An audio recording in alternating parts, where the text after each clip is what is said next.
What was I thinking?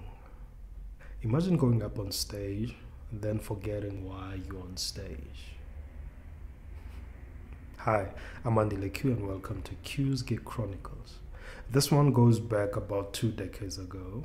I was in high school and a few friends of mine were very musical, decided to get together and we started a musical group, an a cappella group.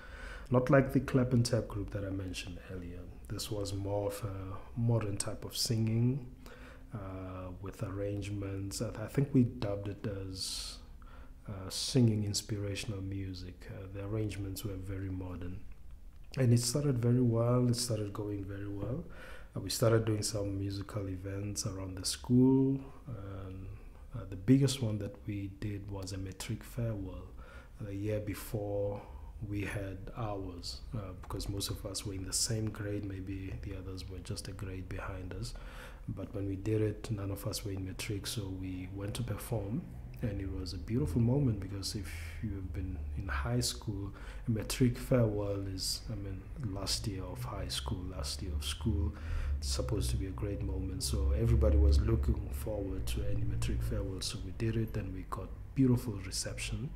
And we were like, okay, we're on a roll now. We started spreading it around communities that we stayed in, funerals, community events, and we got good reception because we were doing something that not most people that we know were doing, and people enjoyed it.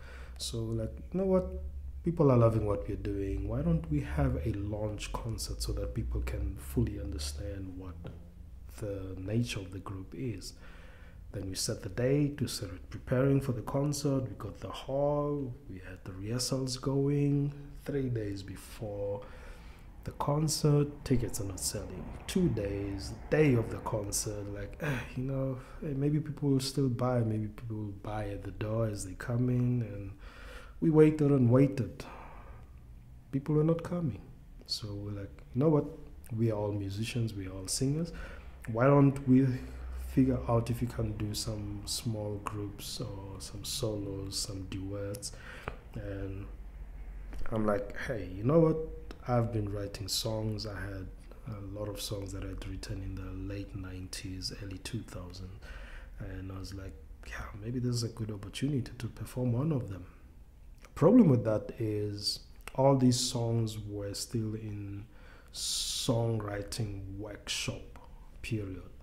And I had no intentions of performing these songs because I knew very well in my early on in my career that I am not a lead singer. I can hold a note, I can sing in a group, I can sing in a choir, but I'm not a lead singer. So I had no plans of singing these songs myself.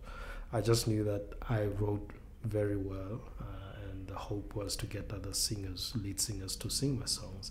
But this was a difficult time. We had to come up with something to do. So, like, okay, I'm gonna go up on stage and perform. Get up, keyboard is there, the mic is there. Start singing. Intro comes in nicely, and then one line into the music, I forget the lyrics. Like at some point, it just went blank.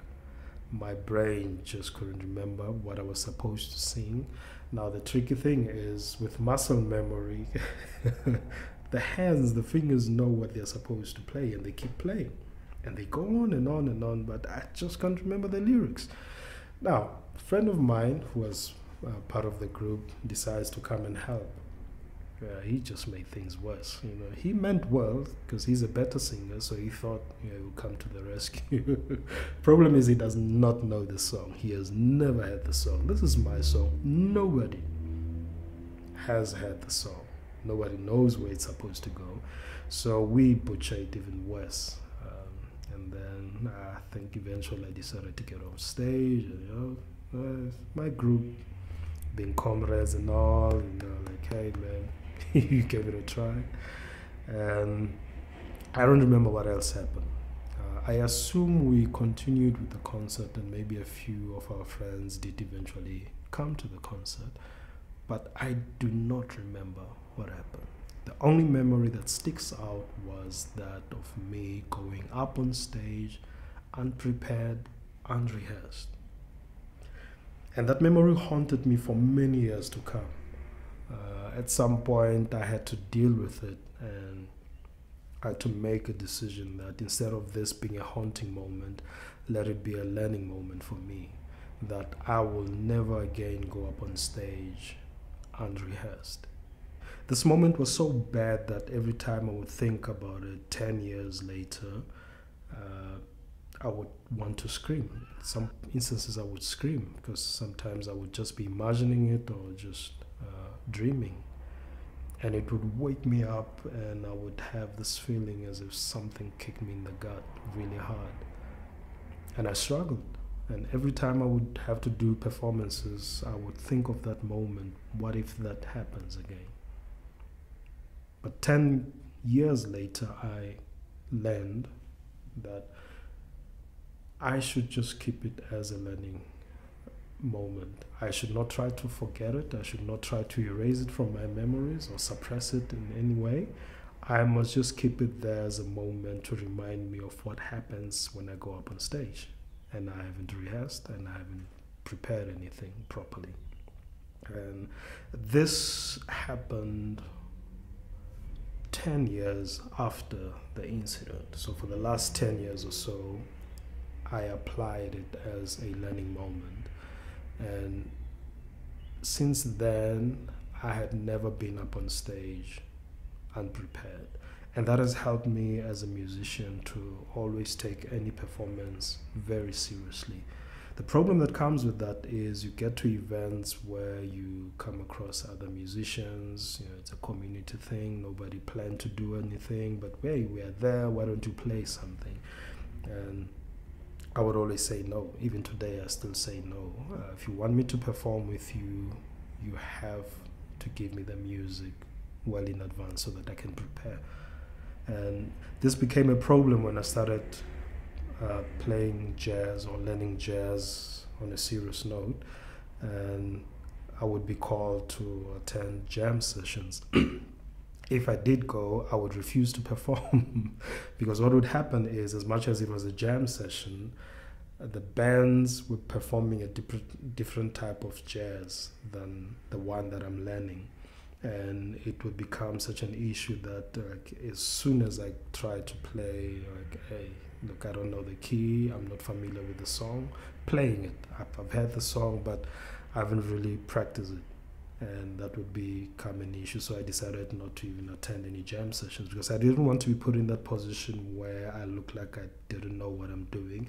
And I also didn't want to put the other musicians in that position, say, hey, look, let's rather do the songs that I'm familiar with. Let's do Giant Steps, let's do some Herbie Hancock. I didn't want to create that moment for them because I hated what it felt like, so I didn't want them to feel the same way. And I've applied that even today. I don't go up on stage unrehearsed, unprepared, because I respect my audience. We take it for granted that people come to sit and watch us. Doesn't matter if it's for 2 minutes, 3 minutes, or a whole hour for that matter. The fact that people took their time to come and sit and listen and watch us on stage means that we always have to respect it.